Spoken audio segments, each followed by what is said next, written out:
hablar de tiroides y embarazo, que es un gran tema. Entonces vamos a hacer lo posible para resumir los conceptos que a mí me parecen más importantes en media hora.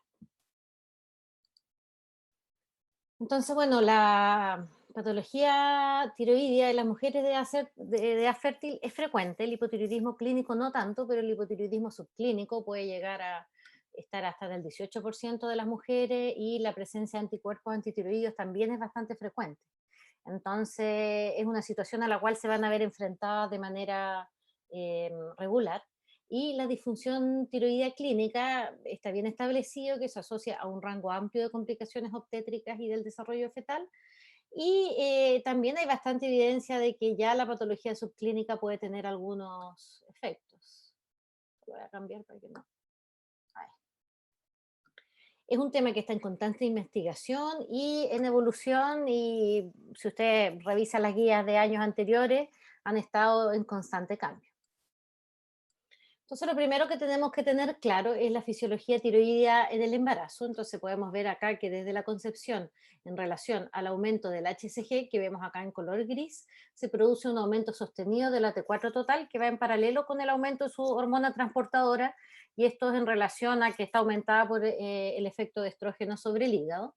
La T4 libre aumenta, con un aumento que no es tan mantenido, bajando un poquito después del primer trimestre, y la TSH tiene la curva contraria, bajando en las primeras semanas del embarazo para después normalizarse.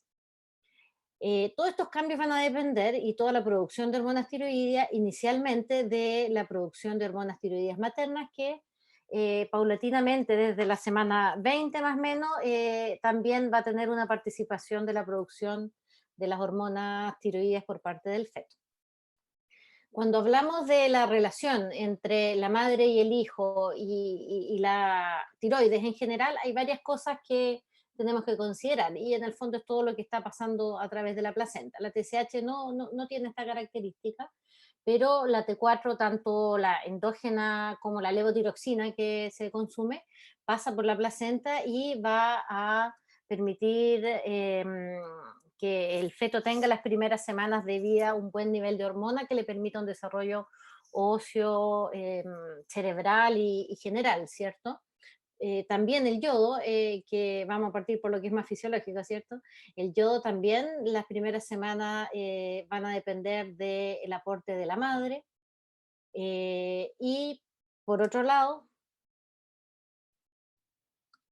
ahí está.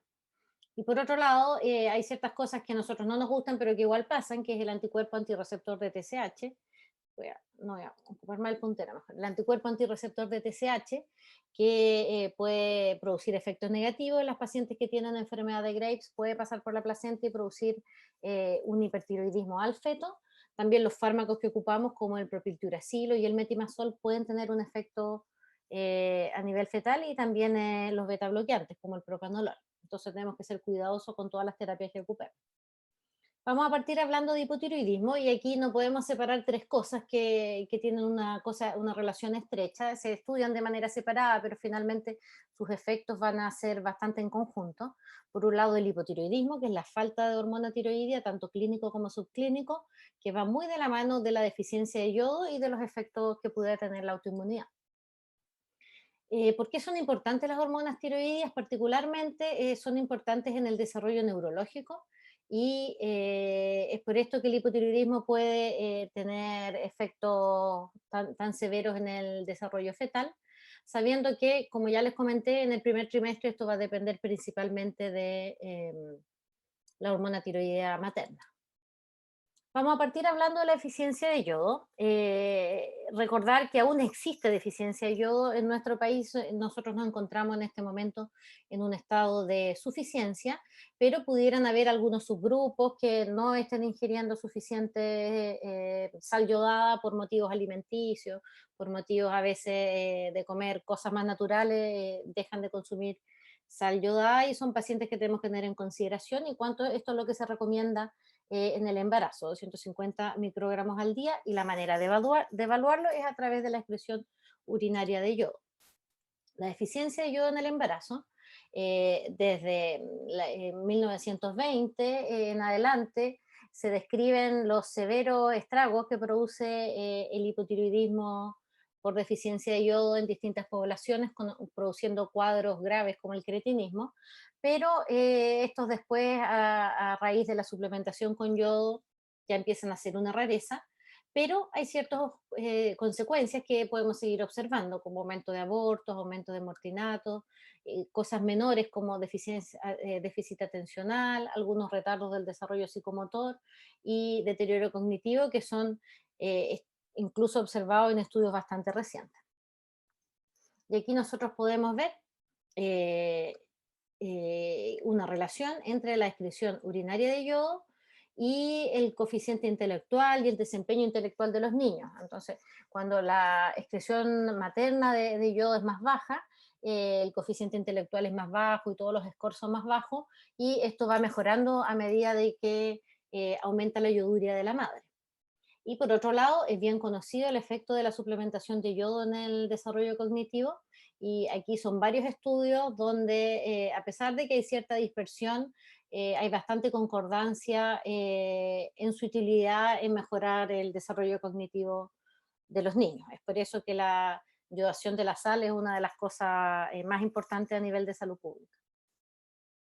Pero el aporte excesivo de yodo también tiene su problema, y se sabe que en los países donde se produce un aumento de la yodación de la sal, también hay un aumento de las TSH neonatales, cosa que también se ve en las personas adultas. O sea, la yodación excesiva de la sal y el aporte excesivo de sal a través del yodo también puede producir trastornos tiroideos. Y en cuanto a hipotiroidismo, el hipotiroidismo clínico manifiesto está asociado a efectos adversos bastante conocidos en el embarazo y en el desarrollo cognitivo, como el riesgo de aborto, parto prematuro, síndrome hipertensivo del embarazo, eclampsia, preeclampsia, incluso muerte fetal. Esto conocido ya hace bastantes años y descrito en muchos estudios. Pero también el hipotiroidismo subclínico se ha asociado a efectos adversos. Los estudios, algunos han sido discordantes, pero está bastante claro que aumenta el riesgo de aborto, aumenta el riesgo de retardo del crecimiento intrauterino.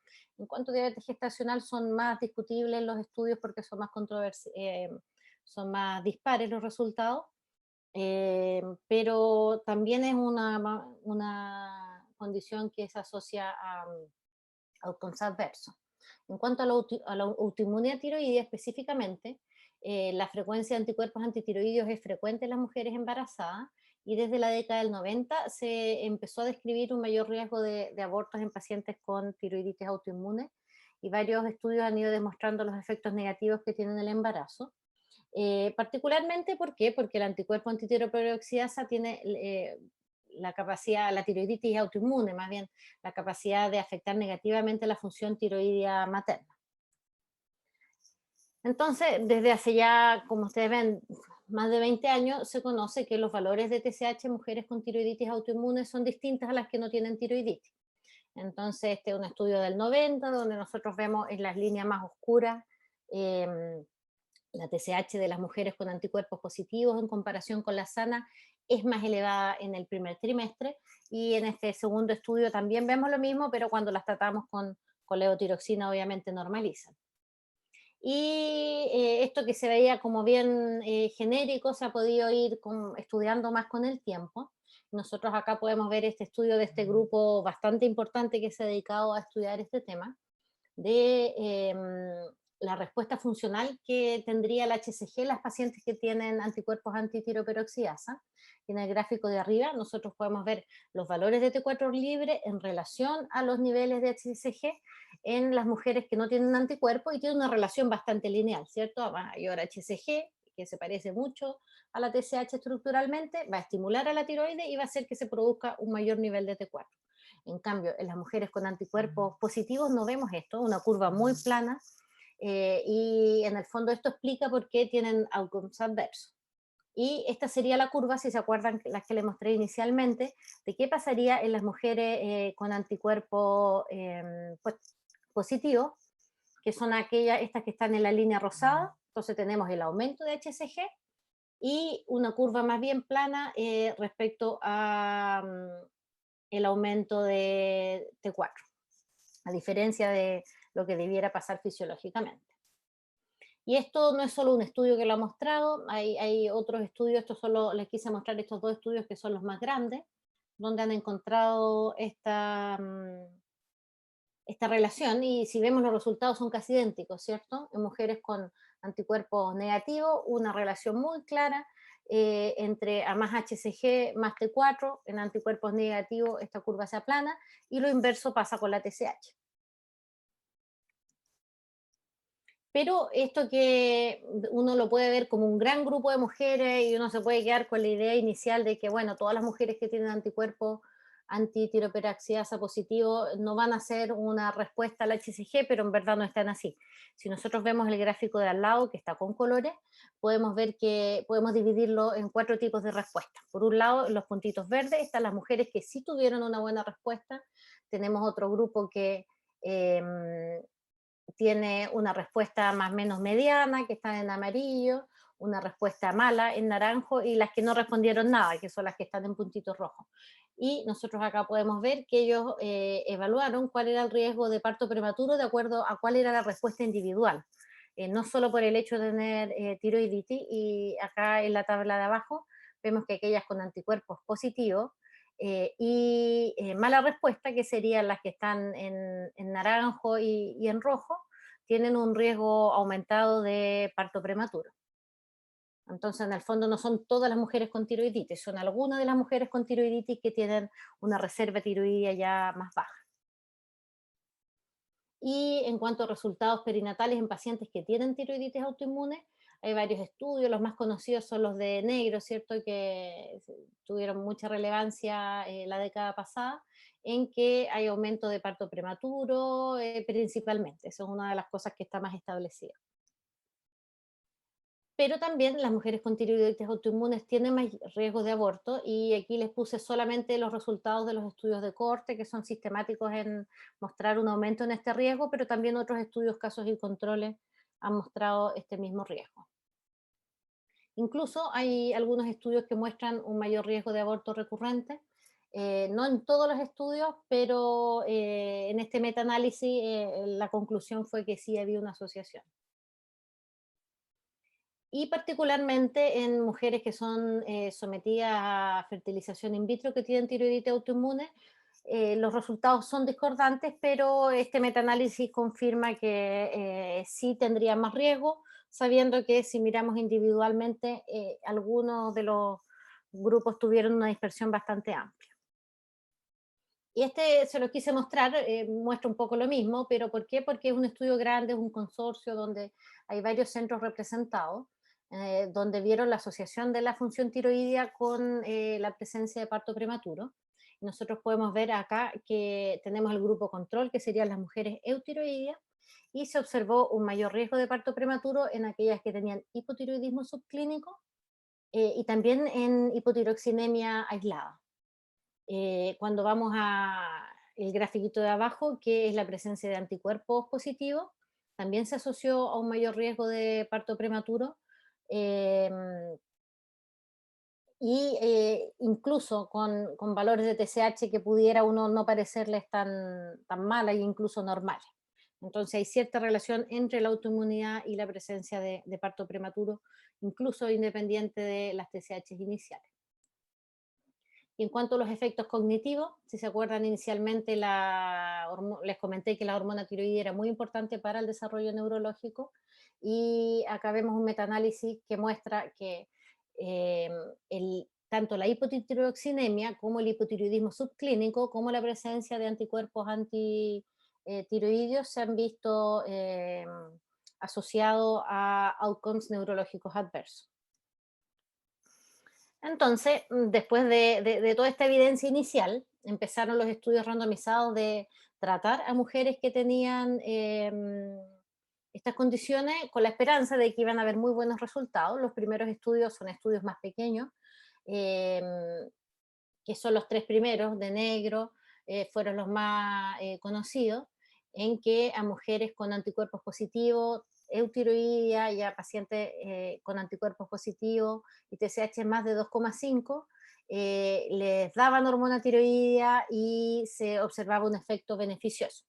Pero posteriormente salieron estudios más grandes, particularmente el estudio de Lázaro y de Casey, que fueron los estudios más importantes, randomizados, que nos sorprendieron bastante, porque a pesar de esta esperanza que había y de lo que se asumía hasta esa fecha de que el tratamiento con TSH más de 2,5 sí iba a ser beneficioso, en estos estudios no encontraron eh, estas mejorías. Consideremos, sí, dos cosas. Uno, la semana promedio a la que se partió la levotiroxina, que si ustedes se fijan, la semana 13 y la semana 16, y también consideramos las dosis de levotiroxina, que en el primer estudio fueron 150 microgramos y en el segundo 50 o 100.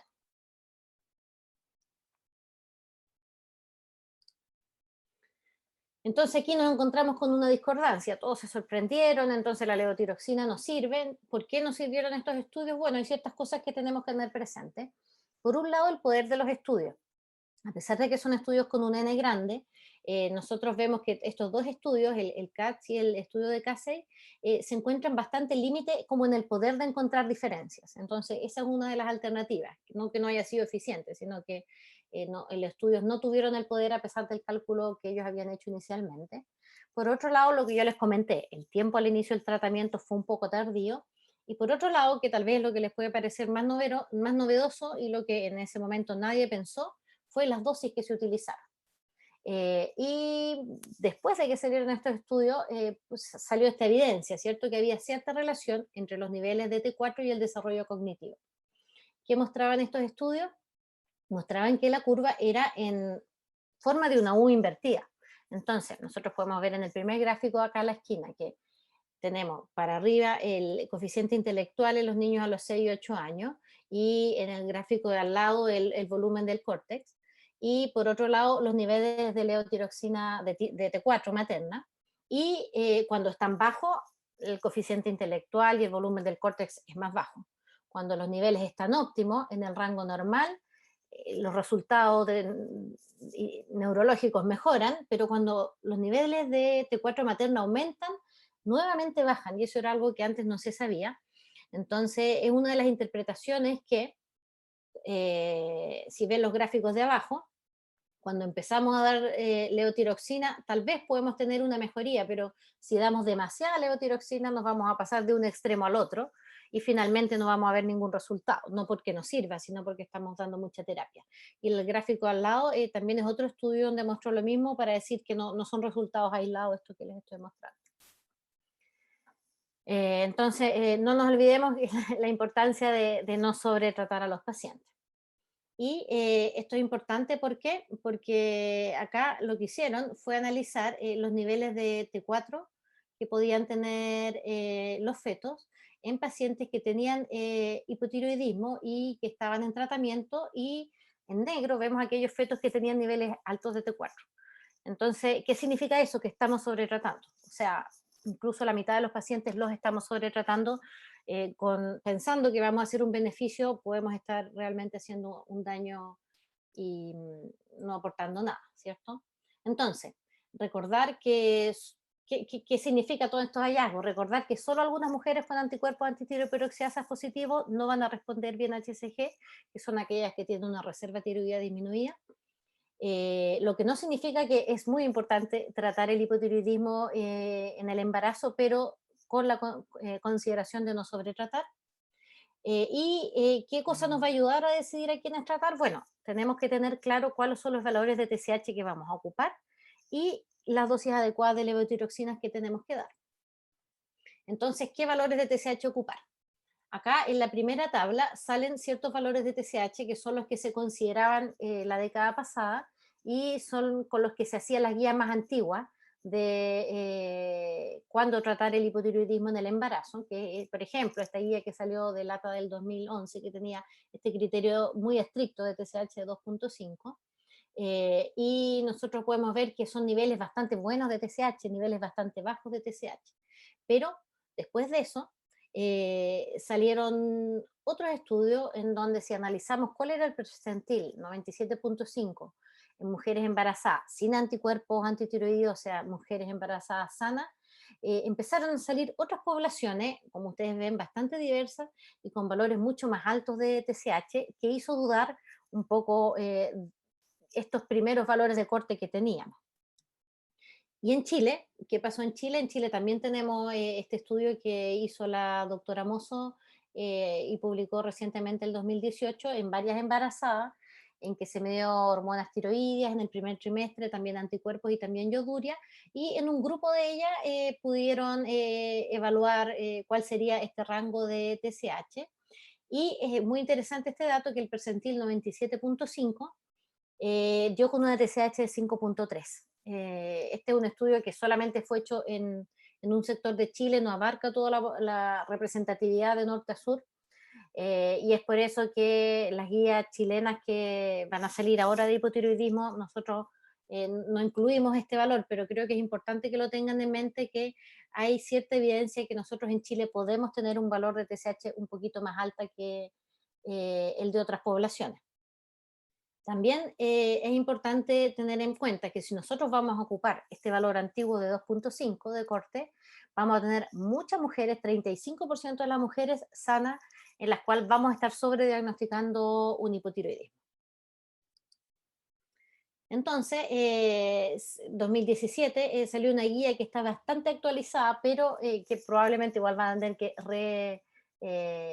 considerar algunos factores con artículos más nuevos, y probablemente van a haber algunos cambios más adelante, en que las pacientes que tienen una TSH que está entre 2.5 y 10 y tienen anticuerpos antitiroideos negativos, si es que tienen la TSH entre 2.5 y el rango superior, que en Chile pudiera ser entre 4 y 5, ¿cierto? No requerirían tratamiento. Y cuando están entre este valor, entre 4 y 10, uno pudiera considerar, de acuerdo a factores individuales, el tratamiento. Cuando tienen anticuerpos positivos, el contexto cambia, y cuando tienen valores entre 4 y 10 o sobre el rango de referencia y 10, sí se recomienda el tratamiento, y las que tienen entre 2.5 y el valor sobre el rango, se recomienda considerarlo. ¿Y por qué solamente considerarlo? Porque no hay una evidencia clínica de que en un estudio randomizado, dándole levotiroxina en este grupo, vamos a tener mejores resultados. Y aquellas que tienen TSH más de 10, de todas maneras recomiendan iniciar tratamiento. ¿Qué hacer en pacientes que tienen hipotiroidismo conocido? Bueno, apenas existe la sospecha o confirmación de embarazo, deben aumentar la dosis de levotiroxina en un 20 o un 30% y contactar a su tratante. ¿Por qué? Porque en el embarazo va a aumentar sus necesidades de hormona tiroidea. Y una forma de aumentar este 20 o 30% es aumentar 2 comprimidos más a la semana. Obviamente esto va a depender de la TSH inicial que vamos a tener posteriormente en el primer control. Después del parto se deben regresar a las dosis previas y controlar a las 6 semanas, también dependiendo de eh, la TSH inicial y el buen manejo inicial. Y también les quise mencionar este estudio de qué hacer en las pacientes que no tienen un hipotiroidismo conocido, no están en terapia sustitutiva, pero tienen anticuerpos antitiroperoxidasa positivos, en que en algún momento se pensó, ante la evidencia que les mostré anteriormente, que pudieran beneficiarse de tratarse precozmente, pero este estudio en que se inició levotiroxina preconcepcional solo con la presencia de anticuerpos antitiroperoxidasa positivos no mostró que hubiera ningún beneficio. Así que eso de todas maneras no lo hacemos. En cuanto a hipertiroidismo, también hay distintas cosas que considerar. Por un lado, el exceso de hormonas tiroideas, tanto clínico como subclínico, pero también el efecto de los fármacos que ocupamos y el efecto de la autoinmunidad, particularmente de los anticuerpos antirreceptor de TSH.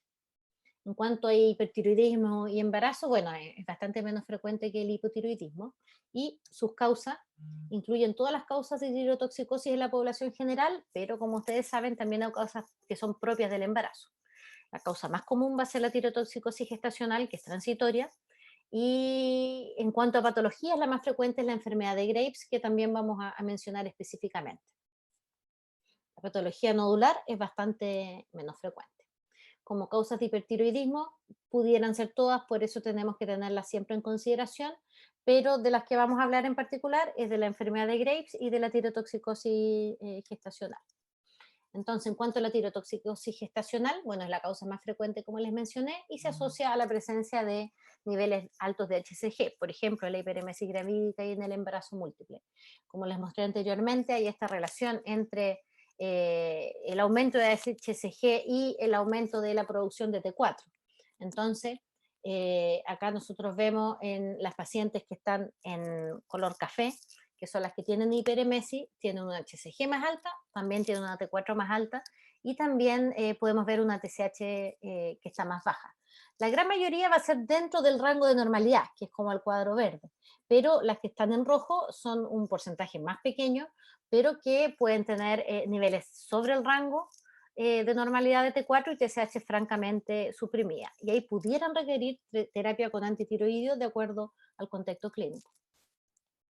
En cuanto a los riesgos del hipertiroidismo del embarazo, también se asocian a riesgo y los que están más asociados es cuando el hipertiroidismo es clínico, la presencia de mortinato, parto prematuro y mortalidad perinatal.